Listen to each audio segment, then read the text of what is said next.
I would like to do just a case study for 1 minute on the China corruption link and the role of our work more broadly in that. Malaysia, for 61 years, one party governed this country since it became independent in 1957.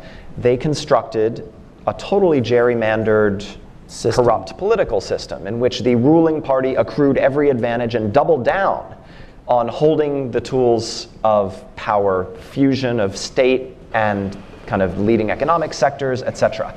So IRI, we had worked in Malaysia with opposition political parties since 2002. And guess whose funding we did it with? The National Endowment for Democracy. Because guess who wouldn't fund democratic political party work in Malaysia? The USAID Agency for International Development and the State Department, because they, I think the reflection was, gosh, this is kind of a one-party system. This is a bad use of our funds. And two, Malaysia is kind of a valuable military partner. So for 15 years, working with NED resources, we worked to strengthen Malaysian opposition parties. And guess what happened 2 months ago? After 61 years, they won. Not thanks to us, thanks to them. The good guys There won. was such a reaction to the excesses of corruption and cronyism and nepotism. It had nothing to do with us.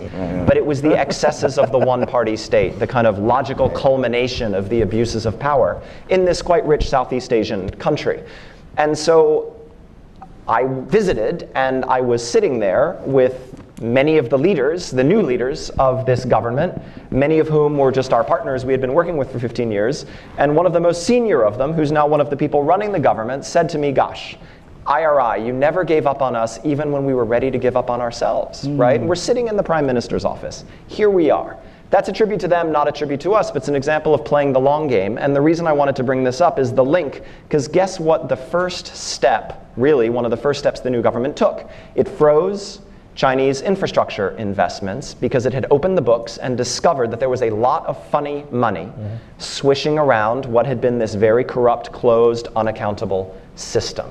Right? And so there is a big corruption cleanup, and there is a big kind of a deep dive on foreign influence in this country. This is not a hugely pro-American country. It's probably never going to be an actual US ally. But this is going to redound to our benefit, right? And that's an example of the long game. Thank you. Okay.